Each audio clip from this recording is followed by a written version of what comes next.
कल की चिंता कर ले प्राणी, दौड़ा जाए समय का घोड़ा।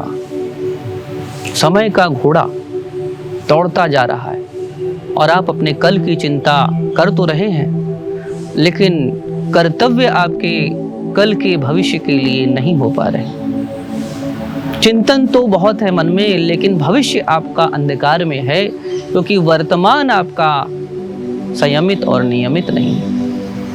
घोड़ा मन भी है और घोड़ा वाहन भी है। यदि आप कोई संस्थान खोलते हैं और धीरे धीरे आपको ऐसा लगने लगता है कि उस संस्थान को खोलने के बाद आपके व्यवसाय में निरंतर गिरावट आ रही है, आप प्रगति नहीं कर पा रहे हैं, तो सबसे पहले आप संस्थान में पूर्व दिशा की ओर करके मुख बैठिए।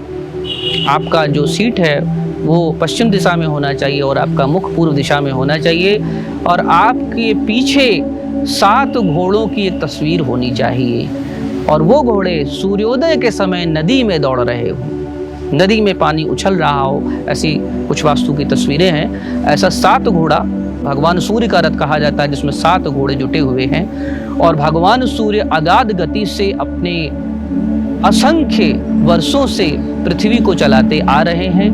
आज तक उनकी ना गति थमी है, ना उनका नियम भंग हुआ है। तो 7 घोड़ों का समूह जो नदी में दौड़ रहा हो, भगवान सूर्य का उदय हो रहा हो, ऐसे घोड़ों की तस्वीर अपने ऑफिस में अपने सीट के पीछे लगाइए, और आते ही सर्वप्रथम अपने संस्थान में झाड़ू उठा के स्वयं झाड़ू लगाइए। ये बहुत ही महत्वपूर्ण कार्य है, जिसको मालिक बना हुआ व्यक्ति अपने आप को मालिक मानने लगता है और वो नहीं करता है या किसी व्यक्ति से कराता है।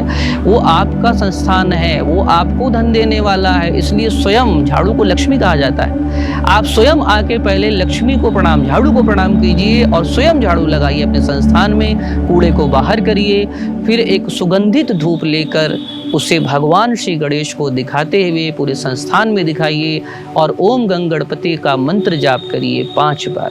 उसके बाद धूप जलाकर ये 7 घोड़ों को प्रणाम करते हुए प्रार्थना कीजिए कि आपकी अगाध गति से मैं दौड़ूं, मुझे जीवन में उत्तरोत्तर वृद्धि चाहिए, मेरे संस्थान से मैं जो कार्य करूं मुझे वृद्धि चाहिए। ऐसा कर कर जब आप बैठेंगे, निश्चित ही 1 से 2 महीने में आपको आपके कार्य में सफलता दिखने लगेगी, और समय का जो घोड़ा दौड़ रहा है उस घोड़े की गति से आप भी दौड़ेंगे। जय श्री कृष्ण।